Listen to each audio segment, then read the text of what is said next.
Nara, a steady stream of mourners on Saturday visited the scene of the bloody assassination of former Japanese Prime Minister Shinzo Abe in the western city of Nara, an unusual act of political violence that has shocked the nation. Japan's longest-serving modern leader was gunned down while making a campaign speech on Friday morning by a 41-year-old man, in a deed decried by the political establishment as an attack on democracy itself. "I'm just shocked that this kind of thing happened in Nara," Natsumi Miwa, a 50-year-old housewife, said after offering flowers with her 10-year-old son near the scene of the killing at a downtown train station. Abe, a conservative and architect of the Abenomics policies aimed at reflating the Japanese economy, inspired the name of her son, Masakuni, with his rallying cry of Japan as a beautiful nation, Miwa said.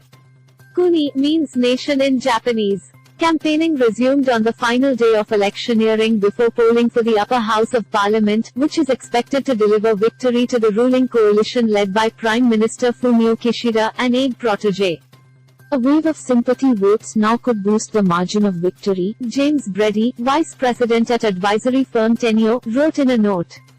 The Liberal Democratic Party, where Abe retained considerable influence, had already been expected to gain seats before the assassination.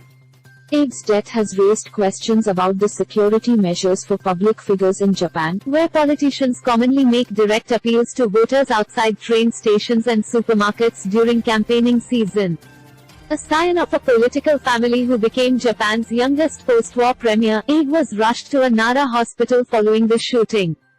He did not regain consciousness and was pronounced dead about 5.5 hours after the late morning attack. Police are scrambling to establish details of the motive and method of Abe's killer. A motorcade thought to be carrying the body of the slain politician left the hospital early on Saturday. It is thought to be heading for his Tokyo residence, local media reported.